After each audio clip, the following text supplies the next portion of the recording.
कुमति कीच चेला भरा, गुरु ज्ञान जल होय।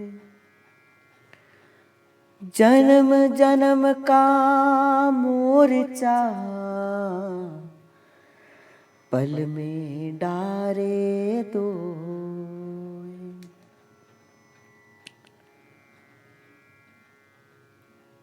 इस संसार के अंदर अगर कोई मुझसे पूछे जो सबसे मधुर, जो सबसे सुंदर और जो सबसे कोमल जो रिश्ता है वो गुरु और शिष्य का होता है। संसार के जितने रिश्ते हैं वो भगवान बनाते हैं, वो भगवान द्वारा पद्धत आपके कर्म के अनुसार संसार के रिश्ते और नाते मिलते हैं।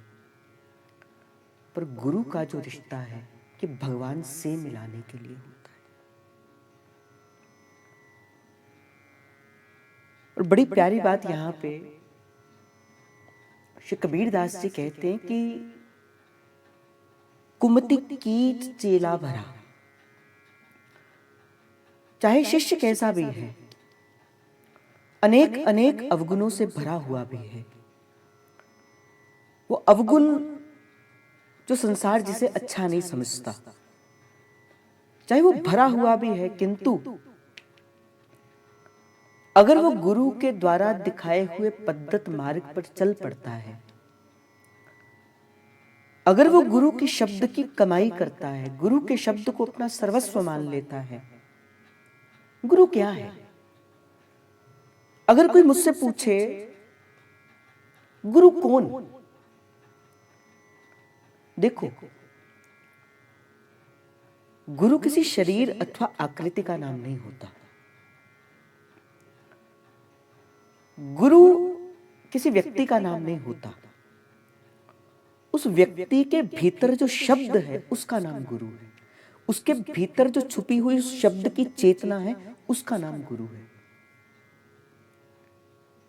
और जो भक्त होता है, जो शिष्य होता है, वो क्या करता है? वो गुरु के शब्द की ही कमाई करता है, गुरु के शब्द को अपने जीवन का आधार बनाता है। गुरु कुछ नहीं चाहता, गुरु धन नहीं चाहता, गुरु केवल और केवल आपका समर्पण चाहता है। और मैं तो आपसे सदा कहते आया हूं, गुरु तो आया ही आपको प्रभु से मिलाने के लिए। गुरु तो आया ही आपको उस प्रभु को मार्ग दिखाने के लिए है। और गुरु ने जो अपने गुरु से संपत्ति को पाया है, उसने वही संपत्ति अपना उत्तर अधिकारी जानकर आपको नाम के रूप के अंदर दे दी। अब हमें क्या करना है? उस संपत्ति की कमाई करनी है। जैसे जब कोई बालक छोटा होता है और उसे कोई कार्य प्रारंभ करना होता है तो पिता अपनी संपत्ति में से कुछ संपत्ति उसके दे देता है, जिसे रास कहा जाता है कि तुम ये संपत्ति ले लो और इस संपत्ति से तुम अपना कार्य प्रारंभ करो। उसी प्रकार ही गुरु अपने नाम की संपत्ति में से कुछ संपत्ति नाम की आपको दे देता है। अब आपको उस संपत्ति की बरकत करनी है, अब आपको उस संपत्ति को और बढ़ाना है। और अगर मैं ये कहूं, जिस प्रकार एक पिता अपने पुत्र को अपने से आगे बढ़ता हुआ देखकर प्रसन्न होता है, उसी प्रकार ही जब कोई शिष्य भक्ति मार्ग में आगे बढ़ता है तो जितनी प्रसन्नता गुरु को होती है उतनी प्रसन्नता और किसी को नहीं होती। गुरु प्रसन्न हो जाता है। और मैं तो ये कहता हूं भाई, आप शिष्य बन जाइए। जिस दिन आप शिष्य बन जाएंगे, गुरु चाहे अथवा ना चाहे, पर आपके शिष्य बनते ही गुरु को अपना धन आपको देना ही पड़ेगा। गुरु बंधा है इस बंधन के अंदर। गुरु और शिष्य का जो बंधन है, गुरु बंधा है इस डोरी के अंदर। पर प्रेम की डोरी के अंदर, गुरु को शब्द के रूप के अंदर जानो, गुरु को आत्मा के रूप के अंदर जानो। और जो जन अपने गुरु में अपना सर्वस्व देखते हैं, देखो बड़ी प्यारी बात शास्त्र कहता है, धन्या माता च पिता धन्यो गोत्र धन्यो कुलोद्भवा, और धन्या च वसुधा देवी यत्र स्यात् गुरु भक्ततः। जो जीव है, जो शिष्य है, धन्या माता, उसकी माँ धन्य है। च पिता धन्यो, उसके पिता भी धन्य है। धन्या माता च पिता धन्यो गोत्र धन्यो कुलोद्भवा, जिस कुल के अंदर उसका जन्म हुआ है, जिस गोत्र के अंदर उसका जन्म हुआ है, वो गोत्र भी धन्य है। धन्या च वसुधा देवी, जिस स्थान के अंदर वो व्यक्ति रहता है, वो व्यक्ति जिस स्थान के अंदर रहता है, वो स्थान भी धन्य है। शास्त्र कहता है कौन? कहा यत्र स्यात् गुरु भक्तता, जो गुरु का भक्त है, जो गुरु को अपना सर्वस्व मान लेता है। और मैं तो जहां से आज का भाव प्रारंभ किया कि गुरु कौन है, गुरु इस संसार का सबसे मधुर रिश्ता है। गुरु आपका भाई भी है, गुरु आपका पिता भी है, गुरु आपकी माता भी है। जिस प्रकार का वात्सल्य एक माँ का पिता, माँ का अपने पुत्र के प्रति होता है, तभी तो तुलसी बाबा कहते हैं, जो बालक राखे महतारी करहूं सदा तिनकी रखवारी। जिस प्रकार एक बालक को माता उसका लाड पालन पोषण करती है, माँ को बताना नहीं पड़ता कि बालक को किस चीज की आवश्यकता है, उसी प्रकार ही अगर आप शिष्य हो तो जिस प्रकार माँ अपने पुत्र का ध्यान रखती है, उसी प्रकार ही गुरु अपने शिष्य का भी ध्यान रखता है। मैंने तो यहां तक सुना है संतों के श्रीमुख से, जब आप शरीर छोड़ते हो, जब शरीर अपनी यात्रा को पूर्ण कर जाता है, जब सारा कुछ, जो सारा संसार के रिश्ते सब छूट जाते हैं, कौन पिता, कौन माता, कौन भाई, कौन बहन, कोई पति, कौन पत्नी, कौन पुत्र, कोई नहीं रहता, उस समय भी अगर आप शिष्य हो तो आपको संसार से लेके आने के लिए कोई यम के दूत नहीं आते, वो गुरु ही आता है आपको इस भवसागर से, जो उसके भजन का पद्धत मार्ग होता है, उस भजन के पद्धत मार्ग तक पहुंचाने के लिए। अर्थात अगर आप श्री हिज्जू महाराज के आचार्य चरण के शरणागति के अंदर हो, और अगर आप शिष्य हो, तो जब आपका अंतिम समय होगा, जब आप अंतिम समय के अंदर होंगे, उस समय आपको लेने के लिए कोई यम के दूत नहीं आएंगे, आपको लेने के लिए आचार्य चरण स्वयं आएंगे। और कहाँ की यात्रा कराएंगे? आपको लेके जाने के लिए नवनिवृत्त निकुंज के द्वार तक आपको लेके जाएंगे। पर बात वही है, आपको शिष्य बनना है। और शिष्य कैसे बना जाता है? गुरुपद रज मृदु मंजन अंजन नयन अमीय दृग दोष विभंजन। गुरु पद रज मृदु मंजन अंजन नयन अमीय दृग दोष विभंजन। गुरु जिस मार्ग पर होके चला है, महाप्रभु ने अपने जीवन का सर्वस्व अगर प्रसाद को बनाया है, महाप्रभु ने अपने जीवन का सर्वस्व अगर श्री राधा वल्लभ लाल जी के राग भोग को बनाया है, महाप्रभु ने अपने जीवन का सर्वस्व प्रभु के श्रृंगार को बनाया है, अपनी सहचरी भाव को बनाया है, एक सेवक के भाव को बनाया है, आपको भी उसी दिखाए हुए पद्धत मार्ग से ही अपनी उपासना को चलाना है। जो मार्ग आपने आचार्य ने दिखाया है, जो मार्ग, जो सिद्धांत आपको आचार्य ने दिया है, उस सिद्धांत को आपको अपने जीवन के अंदर धारण करना है। आचार्य ने कहा, ये एतदष्टकम बुद्धिस्त्रिकाल मादृतम पठेत। आचार्य ने कहा कि इस अष्टकम का पाठ आप 3 बार करना, ये मार्ग दिखा दिया, किंतु अगर आप नहीं करते तो अभी आपने आचार्य की आज्ञा को माना ही नहीं।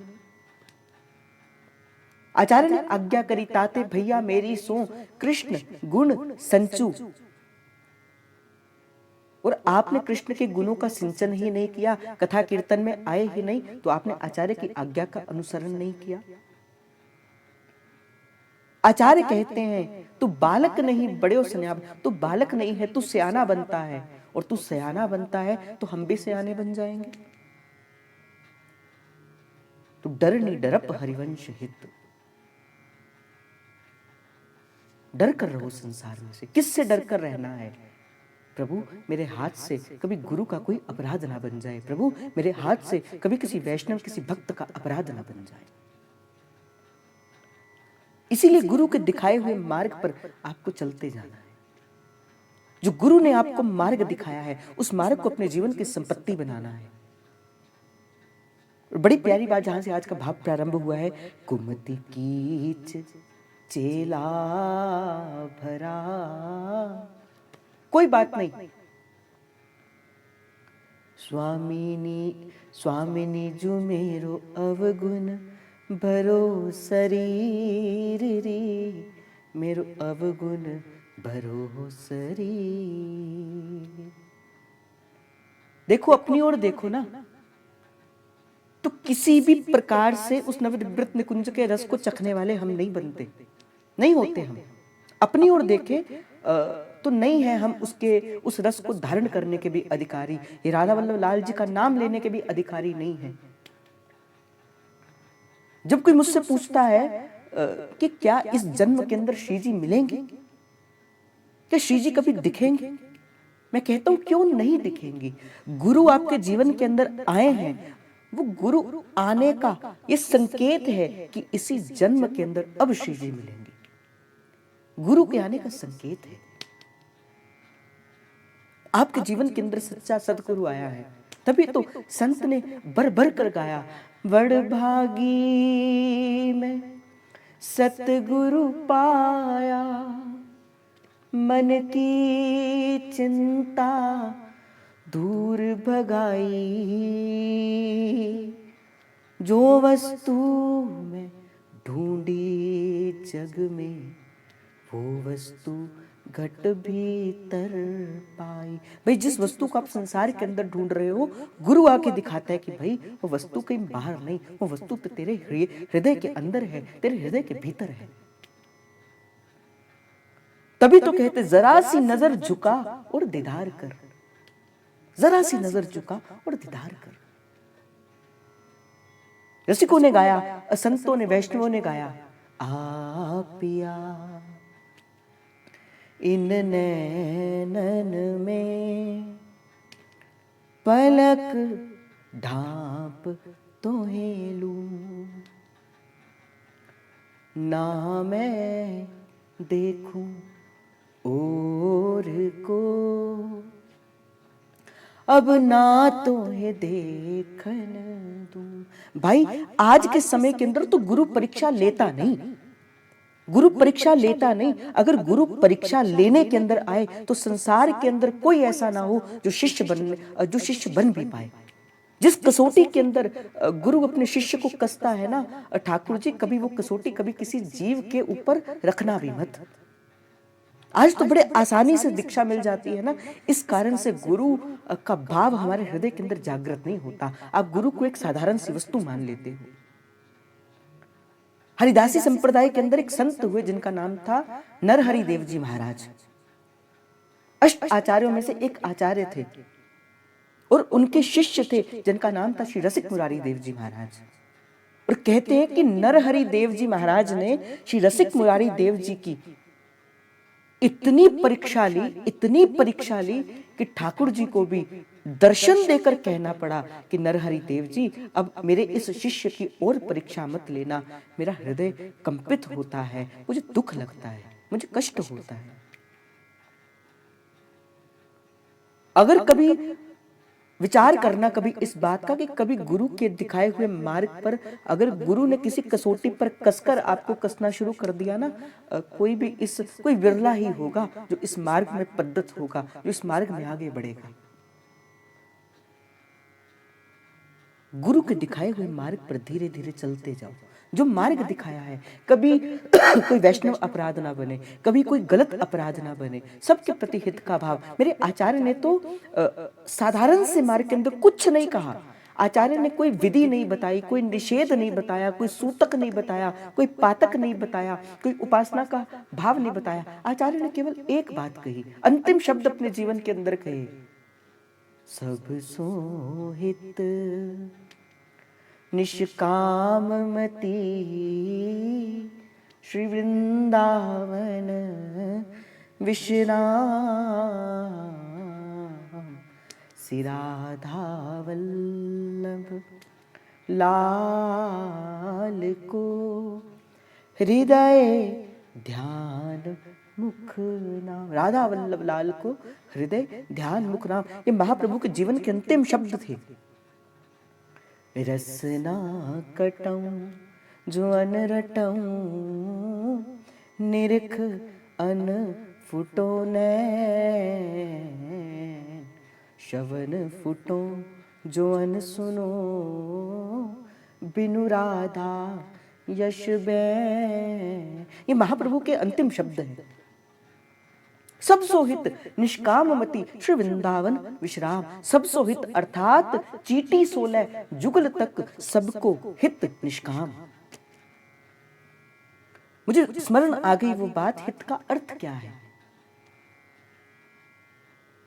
जब आपसे कोई अच्छा करे, आपके बारे में कोई अच्छा करे और उसके प्रति उत्तर में आप उसको अच्छा अच्छा करो, ये हित नहीं है भाई। ये तो संसार की रीत है। जो आपके साथ अच्छा है आपने उसके साथ भी अच्छा किया, ये तो संसार की रीत है। हित किसे कहा जाता है? जब कोई आपके बारे में बुरा भी कहे और आप आगे से क्या कहो, तेरा पाना मीठा लागे। प्रभु जो आपके, देखो शिष्य के जीवन के अंदर घटने वाली प्रत्येक घटना, शिष्य के जीवन के अंदर घटने वाली प्रत्येक घटना, चाहे वो अनुकूलता भरी है चाहे वो प्रतिकूलता भरी है, वो गुरु के स्मरण में होती है, गुरु के स्मरण में होती है। गुरु जानता है, गुरु पहचानता है, गुरु आपके एक एक भाव को जानता है। जब आपको दीक्षा मिलती है, उस दीक्षा के अंदर गुरु क्या करता है, एक अपने ही स्वरूप से आपके हृदय के अंदर अपना बीज स्थापित कर देता है, अपने आप को स्थापित करता है गुरु दीक्षा के माध्यम से। अपनी एक अंश अवतार अपना एक प्रतिबिंब अवतार आपके हृदय के अंदर वो उतार देता है। फिर गुरु जब हृदय के अंदर है, अब आप खुद सोचो, हृदय के अंदर आपके सबसे निकट अगर कोई है वो गुरु है, आपके सबसे निकट। आप भी अपने आप को इतना नहीं जानते होंगे जितना गुरु आपको जानता है। और भाई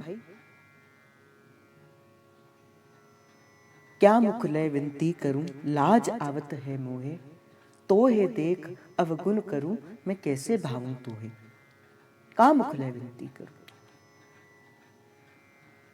मन में किसी के प्रति अहित होगा, मन में किसी के प्रति कुभाव होगा, मन में कुछ चेष्टाएं भरी होगी, मन में किसी के प्रति छल कपट निंदा वैर स्तुति ऐसा होगा, और जाओ वृंदावन के अंदर बड़े बड़े तिलक लगा लो, बड़ी बड़ी कंठियां पहन लो, बड़े बड़े कर लो, गुरु देखते ही पहचान जाएगा आपके मन के भीतर। गुरु आपका भेष नहीं जानता, गुरु आपके हृदय के भीतर के जानता है।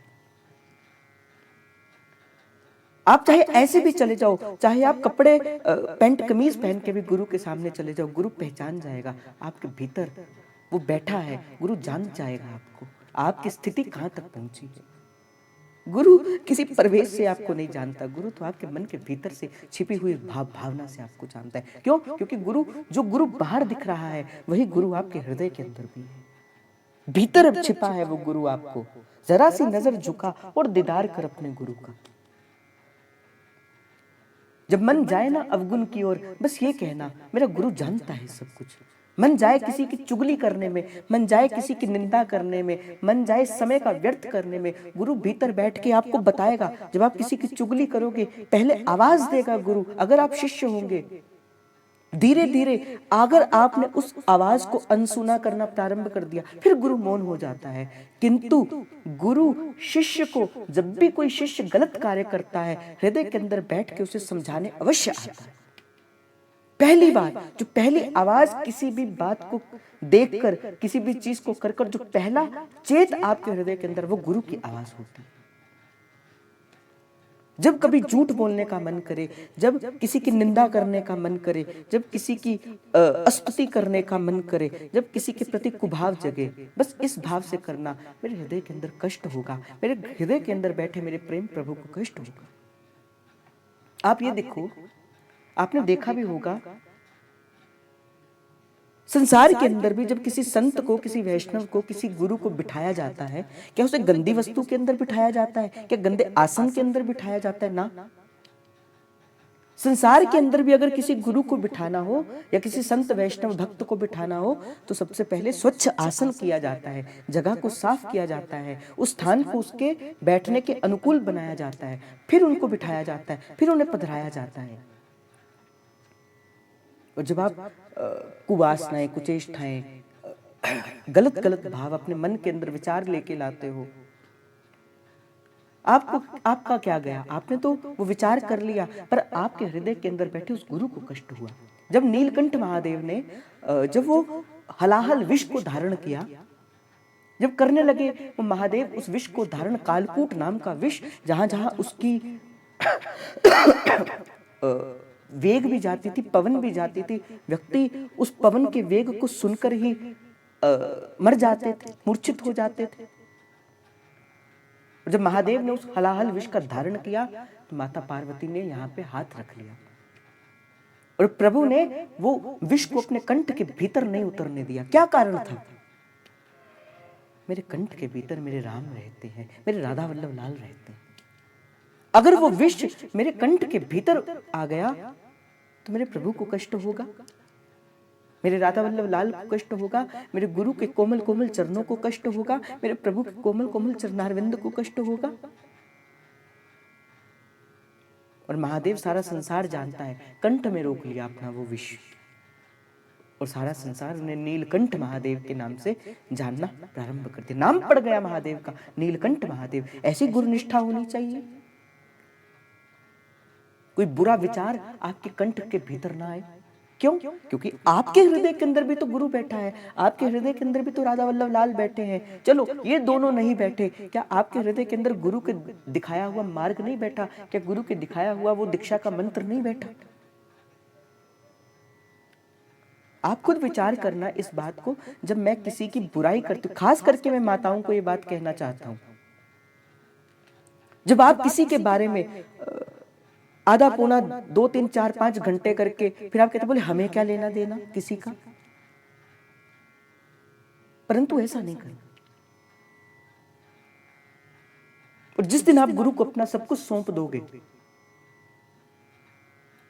आपकी प्रत्येक बात को, आपके प्रत्येक कार्य को संपूर्ण करने के लिए गुरु आपका सहायक मित्र के रूप के अंदर बनेगा।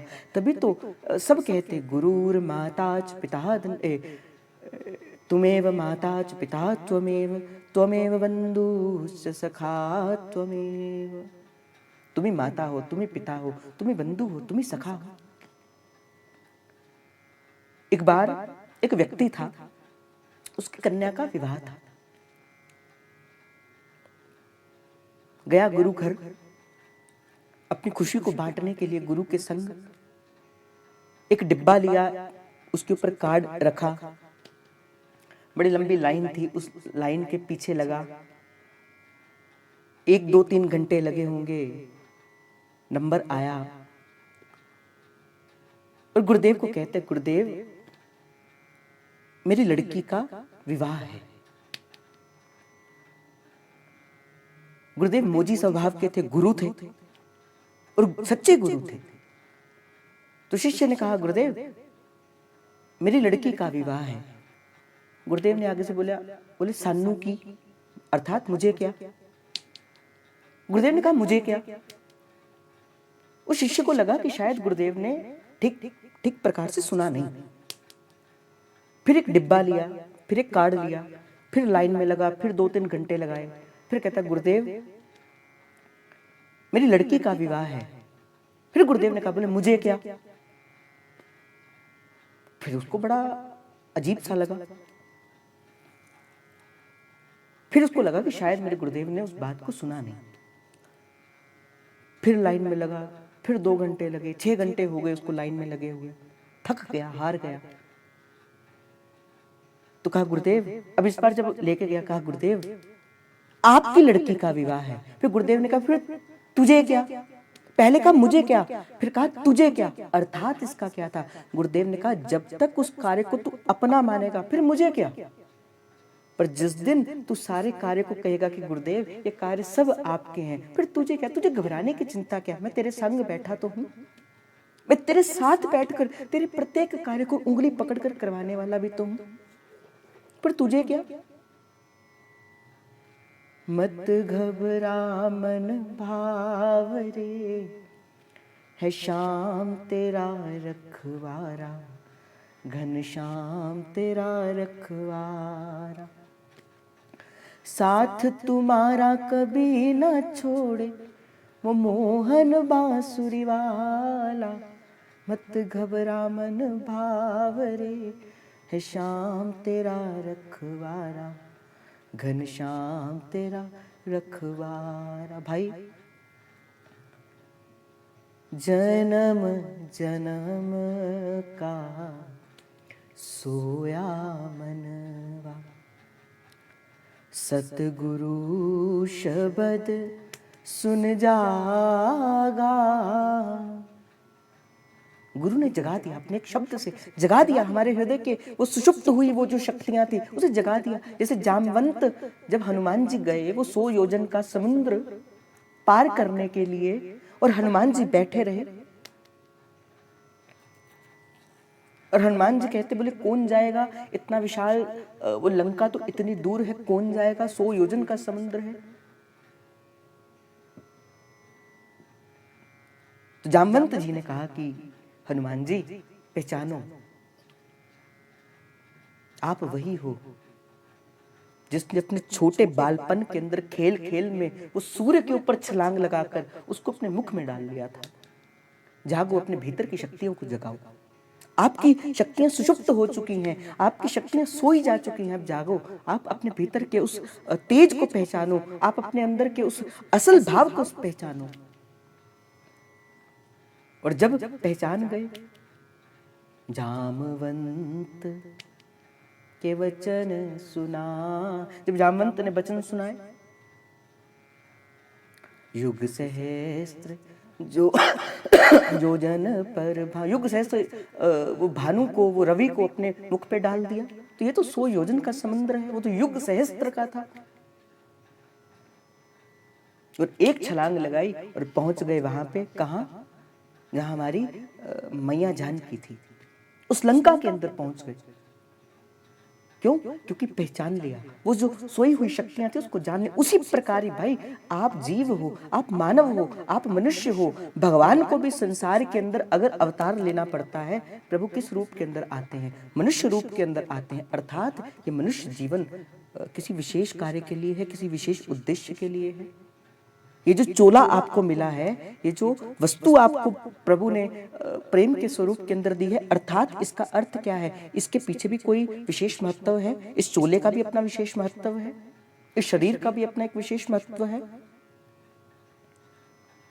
एक संत तो कहा करते थे ये निकुंज का द्वार है, ये जो शरीर है ये निकुंज का द्वार है। इसी शरीर के द्वारा ही आप जो है उस नवनिवृत्त कुंज के अंदर, मैंने आपको कल भी निवेदन किया था, जितना हो सके सेवा के अंदर इस शरीर को लगाओ, तपाओ।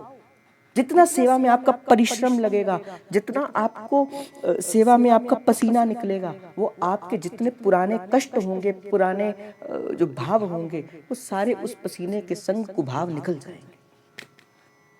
करो तो सही सेवा।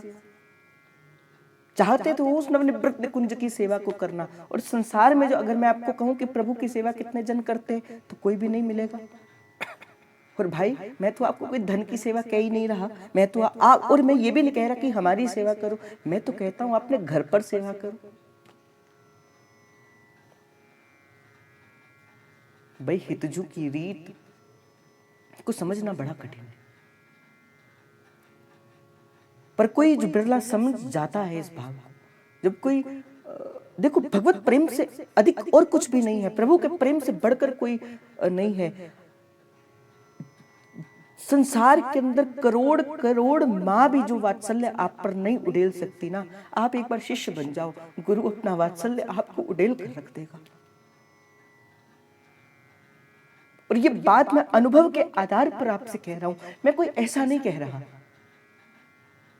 संसार की माँ का आपने वात्सल्य चखा होगा, वो प्रेम आपने अपने जीवन के अंदर अनुभव किया होगा। आप एक बार शिष्य बन जाओ, पुत्र बन जाओ अपने गुरु के। करोड़ करोड़ माओं का जो वात्सल्य है वो गुरु अपने शिष्य पर लुटा देता है। एक बार आप इस अपना समर्पण, मैं जैसो मैं तैसो मैं तेरो मैं तेरो कह दो एक बार।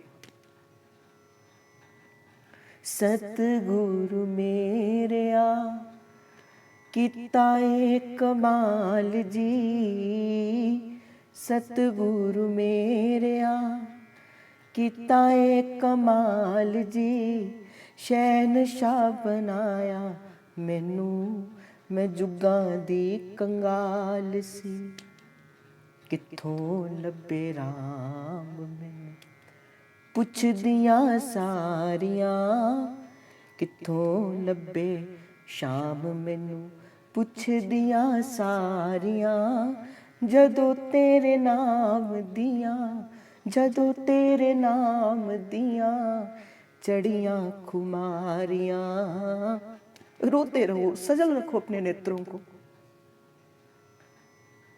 मैंने कहा ना कि जब नरहरि देव जी ने रसिकदास जी की परीक्षा ली, निकाल दिया अपने आश्रम से बाहर, निकल जाओ मेरे आश्रम से।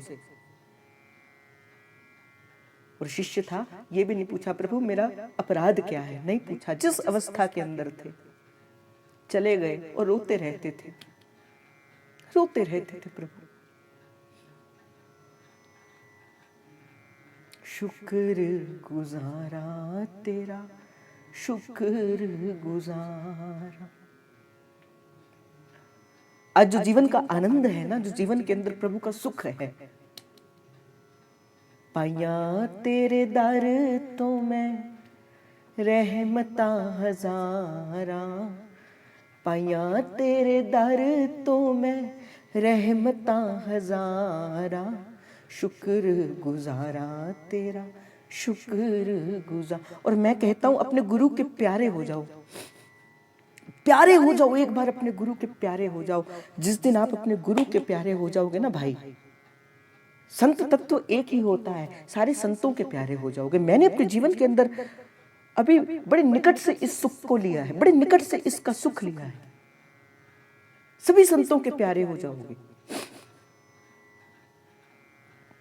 सभी संत आपको अपने हृदय का श्रृंगार बना लेंगे, अपना वात्सल्य, मां का वात्सल्य आपको लुटा देंगे।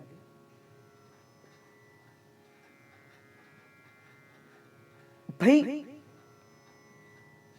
लुट गई, कई जन्म लुट गए, कई जन्म लुट गए हमारे, हार गए, कई जन्मों से हार गए। अब जन्म है संभालने के लिए। सीधे सीधे प्रियाजू नहीं स्वीकार करती, गुरु के अनुगत होकर चलो, आचार्य के अनुगत होकर चलो, अपने गुरु के अनुगत होकर चलो, प्रेम से चलो। प्रियाजू को स्वीकार करना ही पड़ेगा। बड़ी एक सुंदर कथा आती है कृष्णदास जी की। जीव गोस्वामी जी के एक शिष्य थे, जिनका नाम था कृष्णदास जी। देखो, गुरु की आज्ञा को कोई किसी भी प्रकार से माने, फल क्या मिलता है? श्री जी का सानिध्य। बड़े ध्यान से इस बात को सुनना। गुरु की आज्ञा को कोई किसी भी प्रकार से माने, जैसे मैंने आज का भाव प्रारंभ किया, गुरु शिष्य कुमति कीट चेला भरा। कुमति की कीट से हम भरे हैं, अवगुण भरे हैं, हम जानते हैं हम अवगुण भरे हैं, पर गुरु ज्ञान जल दोए। गुरु अपने ज्ञान के जल से हमें धो देता है। तभी तो हम होली में कहते हैं ना, मेरे साहिब है रंग रेस, चुनर मोरी रंग डारी। मेरे साहिब है रंगरेज, चुनर मोरी रंग डारी। गुरु अपने ज्ञान से धो देता है हमारे अवगुणों को। जन्म जन्म का मोर्चा, जन्म जन्म के जो कुबुद्धि थी, जन्म जन्म के जो कुचेष्टे थे, जन्म जन्म की जो कुमति थी, मल में डारे, तो गुरु अपने शब्द से धो देता है। संत अपने शब्द से धो देता है आपके मन के वो छुपे हुए विकारों को। तो एक शिष्य थे जिनका नाम था कृष्णदास, और गुरु के मन का जो भाव है, जो शिष्य के मन का भाव है, गुरु जानता है। आपके मन में जो इच्छा है गुरु उसे जानता है, गुरु को बताने की आवश्यकता नहीं पड़ती। अगर बताने की आवश्यकता पड़े तो क्या परस्पर की रीत, क्या प्रेम का संबंध। अगर आपको अपने गुरु को भी शब्द के द्वारा अपनी बात पहचाननी पड़े, बालक छोटा सा होता है, बोलना नहीं जानता, तोतली भाषा में माँ माँ कहता है, और माँ पहचान जाती है मेरे बालक को किस चीज की आवश्यकता है। उसी प्रकार ही अगर आपको अपने गुरु को कुछ कहने के लिए शब्द का भाव लेना पड़े, तो काहे का गुरु शिष्य का रिश्ता। तो कृष्णदास के मन में अंदर आया कि उस नवनिवृत्त निकुंज के रस को चखना चाहता हूं। उस नवनिवृत्त निकुंज को मैं अपने हृदय में एक बार प्रियाजू के उस रूप सुधा के दर्शनों को करना चाहता हूं, जहां तुम सामने खड़ी हो, मैं सजदा कर रहा हूं। जहां आप सन्मुख खड़ी हो, बड़ा लुत्फ आ रहा है बंदे को बंदगी में। मन में आया कृष्णदास के कि मैं उस नवनिवृत्त निकुंज के उस रस को चखूं, मैं देखूं अपने इन्हीं आंखों से, इन नयनन में सब सुख देखूं। पर गुरु से कैसे कहूं। कभी भी कुछ भी बात सीधे सीधे गुरु से नहीं कही जाती। कहने का तरीका होता है, रुख देखकर, गुरु का भाव देखकर फिर कहा जाता है। कभी नहीं कहा, पर वो शिष्य थे और गुरु जान गए। जो भीतर शिष्य के घटने वाली भाव है वो गुरु जान गए। आप कहोगे कैसे। जैसे प्रिया प्रियतम श्री श्यामा श्याम के श्री निकुंज बिहारी बिहारनी जी के हृदय के अंदर जो भाव आता है, सहचरियां स्वतः ही जान जाती हैं। और सहचरियां जिस भाव को स्वतः जान जाती है, वृंदा सखी अर्थात वृंदावनेश्वरी उसे भी स्वतः ही जान जाती है। और छौ ऋतु, सारी ऋतुएं इस नवनिवृत्त निकुंज के अंदर सेवा के अंदर है। आज प्रिया जी का मन किया, शरद ऋतु चल रही है, मुझे बसंत का सुख लेना है। जैसे बसंत का सुख लेने का भाव प्रिया जी के हृदय के अंदर प्रदत्त हुआ, सहचरी जान गई। सहचरी को कहने की इच्छा नहीं पड़ी, और सहचरी के हृदय के अंदर आया तो वृंदावन जान गया। वैसी ही रचना हो गई, वैसे कुंजे बन गई। और आई प्रिया जी उस लालजू के संग। तो शिष्य के हृदय के अंदर जो होता है, गुरु बात को जान जाता है। देखो इस बात का अनुभव मैंने आपको कल भी एक बात कहा था, अपने अनुभव से बड़ा कोई गुरु नहीं होता। अपने अनुभव से बड़ा कोई गुरु नहीं होता। अपने अनुभव से बड़ा कोई आपका भाव नहीं होता। आप अपने जीवन के अंदर अनुभव करोगे ना, आप इसे अपने जीवन के अंदर धारण करोगे। एक दिन करना ऐसा कि मन के अंदर कोई प्रश्न रखना, और ये अनेकों को अनुभव हुआ भी होगा। मन के अंदर प्रश्न रखना, और कोई भी वीडियो अपने गुरुदेव की, कोई भी रैंडमली ही चाहे कोई भी उठा के उसे सुनना प्रारंभ कर देना, आपके प्रश्न का उत्तर मिल जाएगा। इसे अपने जीवन के अंदर अनुभव करके देखना। अनेकों को ये अनुभव हुआ भी होगा। ये आज मेरे मन के अंदर ये भाव चल रहा था, गुरुदेव ने सीधे सीधे सामने से आकर कह दिया।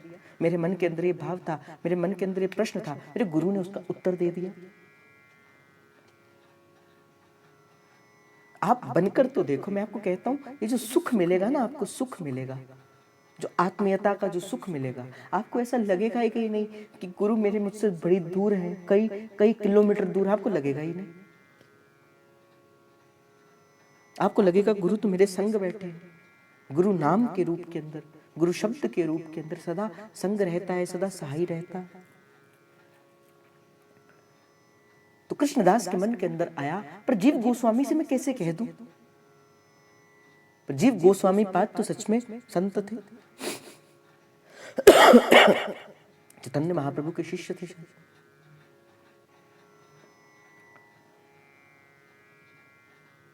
तो कहते हैं कृष्णदास, क्योंकि ये जो नवनिवृत्त निकुंज का जो रस है ना, ये महाप्रभु द्वारा पद्धत है, और जो जीव गोस्वामी पाद है ये गौड़ीय संप्रदाय के संत हैं। अब भाव थोड़ा सा अलग था। एक दिन बुलाया श्री जीव गोस्वामी पाद ने श्री कृष्णदास, कहा कृष्णदास मैं तुम्हें एक बात कहता हूं, मेरी बात मानोगे? कृष्णदास ने कहा प्रभु आप आज्ञा करिए। जाओ जाकर सेवा कुंज के अंदर सोहनी लगाना प्रारंभ कर दो। आज से मेरा आश्रम का त्याग करो और जाकर सेवा कुंज के अंदर सोहनी लगाना प्रारंभ कर दो। जैसे गुरु की आज्ञा मिली, छोड़ दी माला, सब कुछ छोड़ दिया। कोई माला को संग लेकर नहीं गए, किसी चीज को, किसी वस्तु को संग लेकर नहीं गए।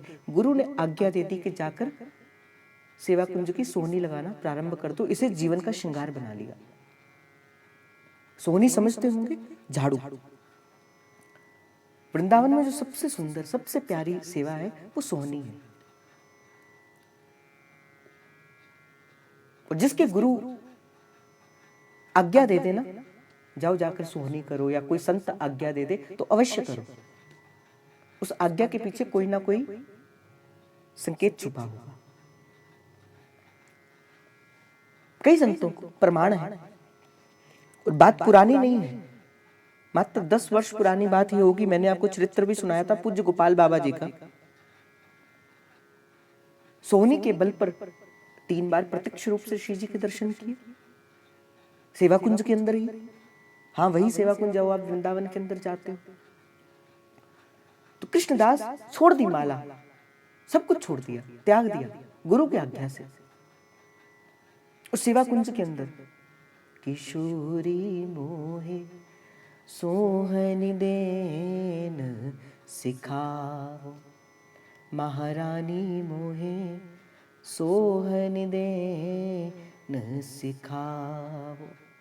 चलते रहे, बड़े ध्यान से सोहनी करते, देखते कहीं कोई चिन्ह ना दिख जाए।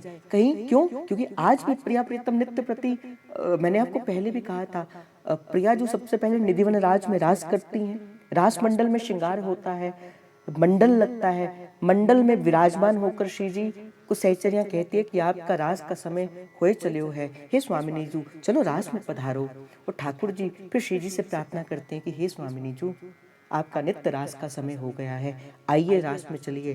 फिर वहां से चलकर श्री स्वामिनी जी निधिवन राज के अंदर चलती हैं। श्री निधिवन राज में जाकर श्री स्वामिनी जी वहां अपना नित्य रास करती हैं। रास का संपादित होता है, हित सजनी ललिता विशाखा आदि सहचरियां उस समय श्री जी की रास को संपादित करती हैं। फिर रास के समापन के बाद श्री जी जब श्रृंगार हिल जाता है, श्री जी का थकान हो जाती है, फिर लालजू श्री जी को संग लेकर श्री सेवा कुंज की ओर चलते हैं। फिर सेवा कुंज में चरण चापत मोहन ललित ठाकुर जी श्री जी की सेवा करते हैं। फिर स्वामिनी जी को आलस आ जाता है, स्वामिनी जी को निद्रा आ जाती है। फिर ठाकुर जी कहते हैं हे स्वामिनी जी चलो पुनः निधिवन राज की ओर, और जाकर फिर वो रंग महल के अंदर श्री जी अपना शयन करती हैं। ये नित्य का क्रम है। तो वो नित्य प्रति देखते कि मुझे अब दर्शन मिलेंगे, अब दर्शन मिलेंगे, अब दर्शन मिलेंगे।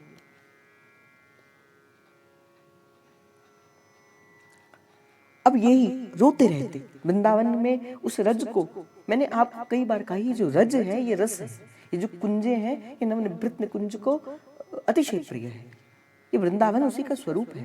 ये वृंदावन कोई ब्रह्मदेव द्वारा बनाई हुई कोई सृष्टि नहीं है। तो सेवा कुंज की एक रज पर कहीं मुझे श्री जी के चरण ना दिख जाए, मुझे श्री जी के चरण ना दिख जाए। सोहनी करते रोते रहते, कोई माला, कोई भजन, कोई संकीर्तन, कोई कीर्तन, कुछ भी नहीं किया। बस मेरे गुरु ने आज्ञा करी थी, जा बेटा सेवा कुंज की सोहनी लगाना, सेवा कुंज की सोहनी लगाना। लगाते रहे सोहनी। एक दिन सोहनी लगा रहे थे। अब मैंने कहा ना कि कोई किसी भी प्रकार से अपने गुरु के दिखाए हुए मार्ग पर चलता है, कोई किसी भी प्रकार से गुरु की आज्ञा का पालन करता है, उसका फल उसको स्वामिनी जी के दर्शन मिलते हैं। लग गया पता स्वामिनी जी को, एक जीव गुरु के दिखाए हुए मार्ग पर मेरे सेवा कुंज की सोहनी करता है, और वो तो ठहरी करुणामयी, वो तो ठहरी करुणामयी। भानु उदय जो तम रहे तो वो भानु ही नहीं। अगर श्री जी को पता लगे और वो करुणा ना करे, वो तो श्री जी नहीं। श्री जी तो करुणा का स्वरूप है। उसी प्रकार ही वही करुणा का स्वरूप हमारे गुरुदेव सरकार है। एक दिन मन में आ गया कि अब इसका समय आ गया, इसने अपने गुरु की आज्ञा का पालन किया है, अब इसको मेरे दर्श, अब ये अधिकारी बन गया मेरे दर्शनों को करने का। लालजू के संग गलबैया लेते हुए श्री स्वामिनी जी पधारी कहा अपने रंग महल के अंदर, अपने सेवा कुंज धाम के अंदर। छोटे छोटे लाली के चरण, आहा, कोमल कंज दिवाकर, वो प्यारे से वो श्री जी के चरण, आहा, गोर वर्ण की हमारी स्वामिनी जी, कोट कोट काम को लज्जित करते हुए हमारे युगल। निकुंज बिहारी बिहारनी जो सेवा कुंज का वन विहार करने लगे, और करते करते करते करते श्री जी ने क्या कर दिया, अपने चरणों का नूपुर वहां पे गिरा दिया, और करते हुए लालजू को कहा कि चलो वापस निकुंज की ओर चले। लालजू को संग लेकर पुनः रासमंडल के अंदर आई, विराजमान हुई। आज भी नवनिवृत्त निकुंज के अंदर जब श्री जी वन विहार करती हैं, रास हो जाता है, सभी सखियों के द्वारा, सहचरियों के द्वारा, ललितादिक सहचरियों के द्वारा श्रृंगार पधराया जाता है, अर्थात श्रृंगार जो धारण किया होता है उसे बधाया जाता है, अर्थात उतारा जाता है। आपके सरल शब्दों के अंदर कहूं, पधराया जाता है। अब सेवा में अति प्रवीण श्री ललिता सखी हार उतारा, बाजूबंद उतारा, कंठमाल उतारा, कमरबंद उतारा, सब उतारा। और जब चरणों पर दृष्टि पड़ी, कहा स्वामिनी जी आपका नूपुर कहां चला गया, कहां है आपका नूपुर? श्री जी ने कहा ललिते मुझे क्या पता,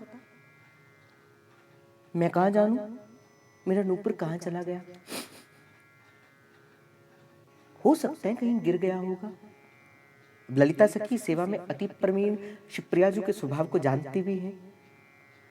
कहा गिर गया कि स्वामिनी जो गिरा दिया, गिर गया कि जानबूझकर गिरा दिया, क्योंकि जानती थी ये श्री जी किसी भक्त पर कृपा करने के लिए लीला कर रही है।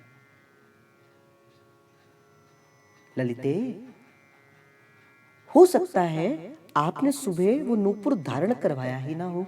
नाना स्वामिनी जी आज तो मुझे अतिशय याद है, आपके गोर वर्ण के अंदर तो मैंने श्याम वर्ण का नूपुर धारण कराया था, मुझे बड़ी याद से याद है। अच्छा, फिर लीला करते करते गिर गया होगा। तो स्वामिनी जी ने पूछा, बोले कहां गिरा होगा? ललिता सखी ने पूछा, बोले कहां गिरा होगा, कहां गई थी? और ये सच्ची घटना है, ये 500 वर्ष पुरानी सच्ची घटना है। 500 भी क्या, 450 वर्ष पुरानी होगी। श्री स्वामिनी जी ने कहा, ललिता हम लालजू के संग सेवा कुंज गई थी, हो सकता है नूपुर वहीं गिरा। अब जब श्री जी सहचरियां सेवा करती हैं, आज भी जब आप पर्दा करते हो, चलो मैं आपको, आप अपने जन हो इसलिए मैं आपको इस बात को बताता हूं, आप कोई भी सेवा करती हैं, आप कोई भी अपने घर के ठाकुर जी की भी सेवा करती हैं या भोग भी पधराती हैं, आपने देखा होगा भोग के बाद पर्दा आ जाता है। भोग के बाद पर्दा हम रख देते हैं। उस पर्दा का भाव क्या होता है? ललितादिक सहचर्या उस समय श्री जी की सेवा के अंदर आ जाती हैं और अपने हाथ से कोर प्रियाजू को पवाती हैं। और जब आप कोई सेवा करते हो, उस सेवा को श्री जी तक पहुंचाने से पहले सखियां सहचरियां उसका निरीक्षण करती हैं। ये नव निकुंज का ये भाव है।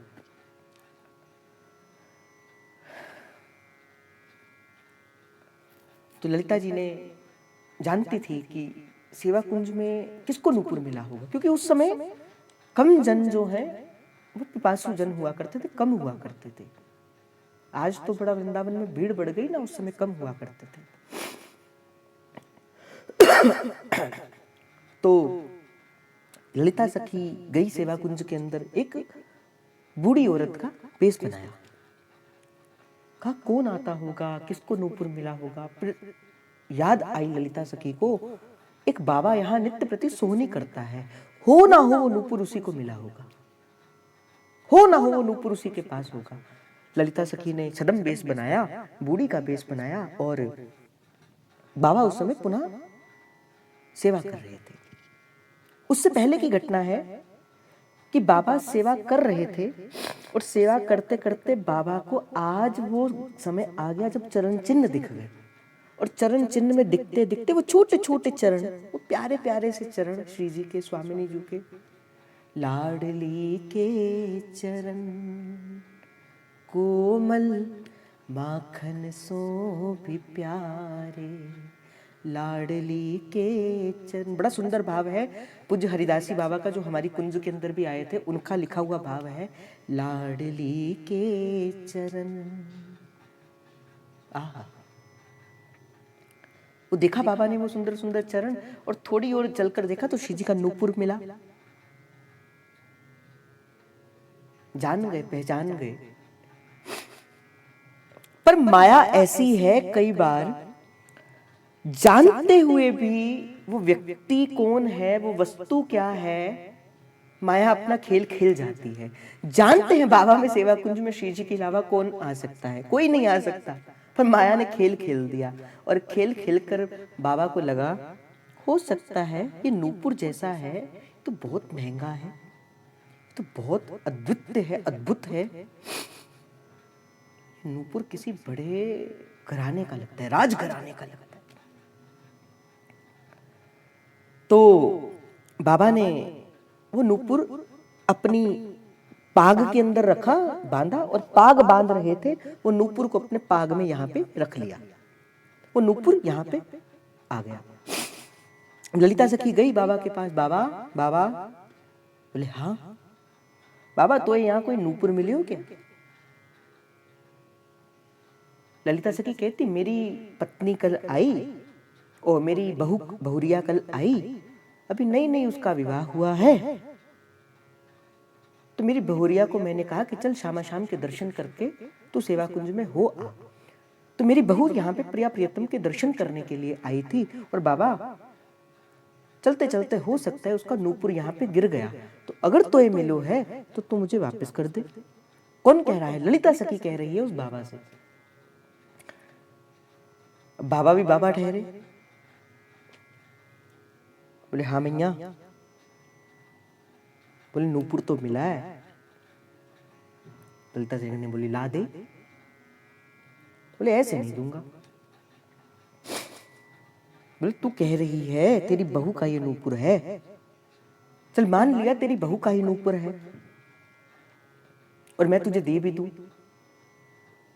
तेरे जाने के बाद कोई और मैया आ जाए और मुझे कहे कि कोई नूपुर मिला, और मैं तो झूठ बोलूंगा नहीं, और वो कहे कि मेरी बहू का नूपुर है, या कोई कन्या ही आकर कहे मेरा नूपुर है, तो मैं कैसे जानूंगा, मैं कैसे पहचानूंगा? ये तो चिंता बढ़ जाएगी। देख, अगर वो तेरा नूपुर है मैं तुझे वापस दे दूंगा। श्री जी ने प्रेरणा दी, पर कहते हैं कि देख, जिसका वो नूपुर है, जिसका वो नूपुर है, तू अपनी बहुरिया को ले आ, मैं वो नूपुर उसके पाँव में धारण करवा के देख लूंगा, अगर वो नूपुर उसका हुआ तो मैं उसको दे दूंगा। अब बड़ी चिंता पड़ गई। अब श्री जी कैसे जाएं ललिता सखी को? कहा बाबा देख दे दे। बोले ना ना ऐसे नहीं दूंगा, ऐसे नहीं दूंगा। अब ललिता सखी तो बड़ी चतुर थी सेवा में, बड़ी चटुकारता बड़ी थी। ललिता सखी कहती बोले बाबा तो मुझसे भी चतुर ठहरा। कहा कि बहुरिया को बुलाओ और मैं चरणों का नूपुर देखकर और फिर उसके नूपुर को धारण कराऊंगा।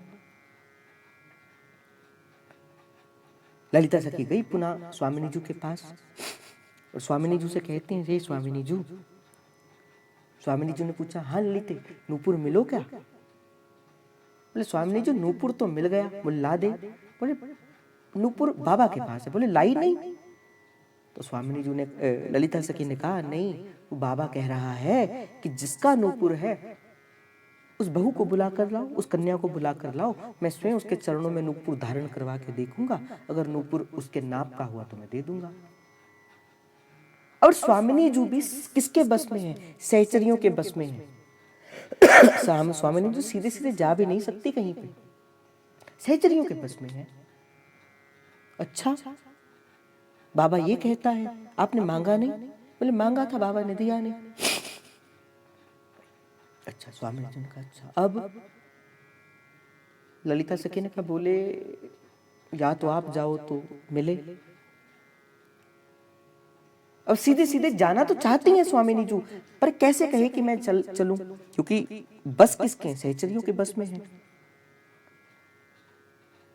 तो ललिता सखी से कहती हैं, आप चाहें आप जैसा करें मैं तो वो करने को तैयार हूं। देखो स्वामिनी जी ने, ललिता सखी ने कहा आप जैसा चाहें मैं तो आपके बस हूं ललिते, तुम जैसा कहोगी। तुम कहो कि जाना है तो मैं चले जाऊंगी, तुम कहोगे बैठना है तो मैं बैठ जाऊंगी। अब जान गई ललिता सखी भी चतुर तो है, प्रवीण भी है, श्री जी के रुख को जान भी जाती। जान गई ललिता सखी आज बाबा पर कृपा होने वाली है। कहा प्यारी जी क्यों बन रही हो? आपका नूपुर गिर जाए हो ही नहीं सकता, कृपा तो आपने पहले ही करनी थी। पर चलो मुझे मान देने के लिए अगर आप कह ही रही हैं तो चलो स्वामिनी जी, चलो सेवा कुंज की ओर। स्वामिनी जी को संग लेकर गए वहां सेवा कुंज के उस सगन कुंज के भीतर, जहां बाबा उस नूपुर को देख रहे हैं, रो रहे हैं, देख रहे हैं, रो रहे हैं। हे लाडली जू, हे किशोरी जू, हे स्वामिनी जू। पुनः ललिता सखी ने उस बूढ़ी औरत का रूप बनाया, हमारी स्वामिनी जी ने एक नव विवाहिता का रूप बनाया और दोनों चली हैं कहां? उस बाबा के पास। गए बाबा के पास, बाबा देख तू कह रहा था ना कि अपनी बहुरिया को लेकर आ, देख मैं अपनी बहू को लेकर आई हूं। बाबा ने कहा अच्छा हाँ नूपुर तेरो ही है, अगर तेरो है तो तेरो ही है। बहुरिया चल अपना पांव आगे कर, देखो कृपा, गुरु की आज्ञा की कृपा। बहुरिया चल पांव आगे कर।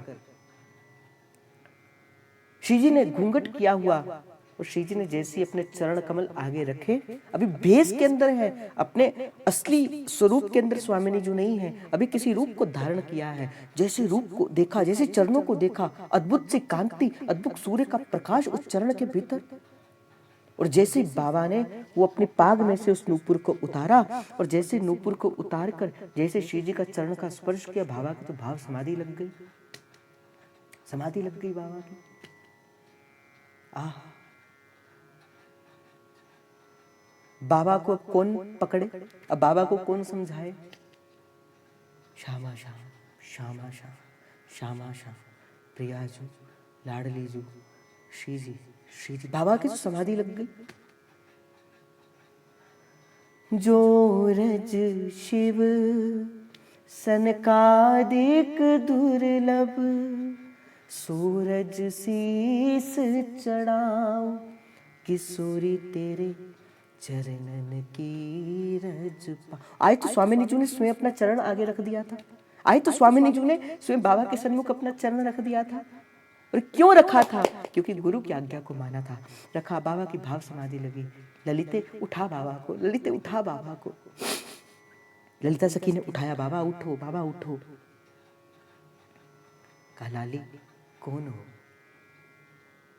कौन हो आप?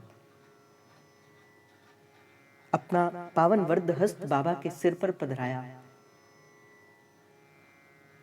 कहा बाबा हाँ मैं वही हूँ जिसे आप देखना चाहते हो, हाँ मैं वही हूँ। और अपने पावन स्वरूप के अंदर आई और बाबा ने श्री जी ने उसी नूपुर को लेकर बाबा के मस्तक से कहां तक किया, ऐसे हिलाया और मस्तक तक, यहां तक उस नूपुर की छाप दे दी, यहां तक नाक के बीच में तक उस नूपुर की छाप दी। आज भी उस संप्रदाय के अंदर उनके जो शिष्य हुए, आज भी वो तिलक जो है, सेम तिलक हमारे हरिवंशियों जैसा ही है। ये हरिवंशी तिलक है। जैसे यही तिलक जब नाक के अंदर तक चला जाता है, ये तिलक हरिदासियों का हो जाता है, और जो नाक के इधर तक होता है वो वही तिलक है जो श्री जी ने अपने नूपुर की छाप दी थी। बाबा को कृतार्थ किया है, बाबा को अपनी चुनरी दी और बाबा को कहा बाबा आज से तू मेरा हो गया, आज से तेरा नाम कृष्णदास नहीं, आज से तेरा नाम श्यामानंद होगा। उसके बाद सारा संसार उनको श्यामानंद के नाम से जानने लगा। देखो गुरु ने आज्ञा करी, पहले श्यामानंद कृष्णदास के मन के अंदर आया, उसने निवृत्त निकुंज के रस को चखना। बड़े ध्यान से मैं कथा को पुनः वापस लेकर आ रहा हूँ। कृष्णदास के मन के अंदर आया, उसने निवृत्त निकुंज के रस को चखना। कहना कहा नहीं जीव गोस्वामी पाद से, गुरु जान गए मेरे शिष्य के मन के अंदर उसने निवृत्त निकुंज के रस को देने का लेने का मन आया है, पर मैं दे नहीं सकता। मेरी उपासना वैसी नहीं है, मेरा भाव वैसा नहीं है। इस रस के दातार तो केवल एक हरिवंश महाप्रभु है। अब कहां हरिवंश महाप्रभु ने इस रस को उडेला है? सेवा कुंज के अंदर। अब सेवा कुंज में क्या सेवा करेगा? बोले जाकर बेटा सोहनी करना, कर लेना सोहनी, जीवन का श्रृंगार बना लेना और अपने गुरु की आज्ञा को मानना। छोड़ दी माला, छोड़ दिया तिलक, छोड़ दिया, त्याग दिया सब कुछ। गुरु ने कहा बेटा सोहनी करना। लगे सोहनी, लगे सोहनी को कर, सोहनी देखने, सोहनी करने। और जैसे गुरु की आज्ञा को जीव ने, श्री जी ने कहा इसने गुरु की आज्ञा को अपने जीवन में मान लिया, फिर उसने गुरु की आज्ञा को जीवन में धारण कर लिया। अब ये जीव मेरे दर्शन का अधिकारी हो गया, हो गया मेरे दर्शन का अधिकारी ये जीव। और दिखा दिए अपने उस रूप सुंदर, वो श्रृंगार रस माधुर्य सार सर्वस्व विग्रह, वो दिखा दिया। नमो नमो जगद्वंदे श्री वृंदावन वनेश्वरी, वो दिखा दिया।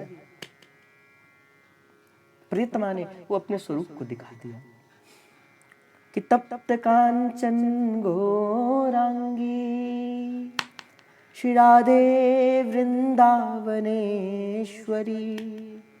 श्री वृषभानुसुते देवी प्रणमामि श्री हरि प्रिया। दिखा दिया प्रिया जी ने वो अपना रूप, वो सुंदर श्रृंगार रस माधुर्य सार सर्वस्व विग्रह वो दिखा दिया। कोटि कोटि काम को मूर्छित करने वाला वो रूप सिंधु, वो रस सिंधु, वो प्रेम सिंधु दिखा दिया प्रिया जी ने। तो मैं अपना भाव पुनः वो उस भाव में लेकर आऊं कि भाई जन्म जन्म का सोया मनवा, जन्म जन्म से बाजी को हार ही रहे हैं। इस बार श्री जी ने कृपा करके अपना चरणों की सेवा दी है, क्योंकि ये राधा वल्लभ संप्रदाय किसकी सेवा है? श्री जी के चरणों की संप्रदाय। देखो हर एक संप्रदाय के आचार्य कोई ना कोई होते हैं। हमारे संप्रदाय के जो मूल आचार्य हैं हरिवंश महाप्रभु, तो हमारा प्रेम है, वो तो हमारे सर्वस्व है। पर इस संप्रदाय को प्रकट हरिवंश महाप्रभु ने किया है, पर इस संप्रदाय की आचार्य कौन है? राधा वेष्टम संप्रदाय च आचार्य करता च राधा।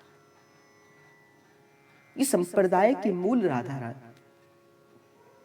संप्रदाय की गुरु राधा रानी है, संप्रदाय की आचार्य राधा रानी है। इसीलिए जैसे वल्लभाचार्य महाप्रभु के संप्रदाय को वल्लभ कुल कहा जाता है, वल्लभ संप्रदाय कहा जाता है, इस संप्रदाय को राधा वल्लभ संप्रदाय कहा जाता है। श्री प्यारी जू का संप्रदाय कहा जाता है, हित संप्रदाय कहा जाता है। जो हित की छाप है ये हमारी स्वामिनी जू की छाप है।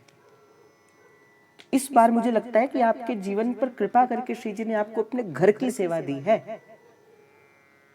आपको अपने घर की सेवा दी है। आपको शिवप्रिया जी ने राधा वल्लभ संप्रदाय के अंदर जिस संप्रदाय के मूल आचार्य स्वामिनी जी स्वयं हैं, उस संप्रदाय की सेवा दी है। अब आपके ऊपर निर्भर करता है। आने वाला समय बड़ा कठिन होने वाला है। मैं आपको संकेत मात्र को कह के मैं स्पर्श नहीं करूंगा, किंतु संकेत मात्र दे के कहूंगा आगे आने वाला समय बड़ा कठिन होने वाला है। नहीं मिलेंगे संत, नहीं मिलेंगे वैष्णव। वृंदावन धीरे धीरे अभी अपने स्वरूप को छुपाना शुरू कर दिया। वृंदावन ने धीरे धीरे अपने स्वरूप को छुपाना शुरू कर दिया। देखो, जहां पहले सघन कुंजें हुआ करती थी, आज वहां कुंज दिखती है क्या? छुपाना शुरू कर दिया वृंदावन ने अपने स्वरूप को।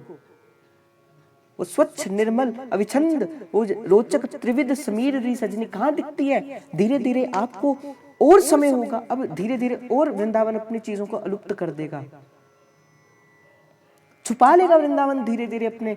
पुनः भी एक बार पहले भी छुपाया गया था, जब यमुनों का आक्रमण हुआ था। नहीं वृंदावन को बताया मैं कहां हूं, मैं कैसे हूं। धीरे धीरे छिप रहा है वृंदावन, और फिर धीरे धीरे और छिपेगा। समय है, अभी संभाल लो, चेत जाओ, जाग जाओ। आप कौन? मैंने आपको एक दिन भी कहा था, अगर मैं पूछूं आप कौन और आपके हृदय के अंदर अपना नाम आए, तो अभी आपने मार्ग पर चलना प्रारंभ नहीं किया। आप कौन? मैं श्री जी की सखी, मैं श्री जी की सहचरी, अपने गुरु की दासी, मैं लाडली जी की दासी। पर दिखावे से नहीं, हृदय से। मैंने कहा ना कि आपका अंतर्हित की भाव गुरु जानता है। आपको दिखावे करने की आवश्यकता नहीं है, दिखावा करने की आवश्यकता नहीं है। बाहर से तो आप भक्त बने फिरो, और भीतर से कुछ इष्टाएं कुभाव हो ना। पर बाहर से आप जैसे भी हो, अंदर से मन आपका सरल होना चाहिए। संत के ये लक्षण है भाई। मैंने कल भी आपको एक निवेदन किया था, भारत की धरती तो ऐसी है, अब थोड़ा सा प्रयास करके संत बन सकते हो, संत बन सकते हो आप, थोड़ा सा प्रयास करके। तो आज का भाव मैं इन्हीं शब्दों के साथ श्री जी के चरणों में समर्पित करूंगा कि एक बार गुरु पद्धत मार्ग पर चल पड़ो। अपनी संपूर्ण एकाग्र जो आपकी शक्ति है, उस शक्ति को लगाकर गुरु के दिखाए हुए मार्ग पर, गुरु के शब्द की कमाई करते हुए, गुरु मजीठा रंग की भांति, गुरु एक धोबी की भांति आपके जो विकार है उसे धोएगा, धीरे धीरे शब्दों से धोएगा, अपने विचार से धोएगा। पर आपको चलते रहना है, धीरे धीरे रे मना, धीरे सब कुछ हुए, और माली सींचे सोगड़ा, पर ऋतु आए फल हुए। तो आज का भाव श्री जी के गोरे चरणारविंद में समर्पित, श्री हिज्जू महाराज के चरणारविंद में समर्पित, श्री निकुंज बिहारी बिहारनी जी के चरणारविंद में समर्पित, आप सभी के हृदय के अंदर बैठे वो प्रेम प्रभु को, हित प्रभु को। जय जय श्री हरिवंश, जय जय श्री हरिवंश, जय जय श्री हरिवंश। प्रणाम।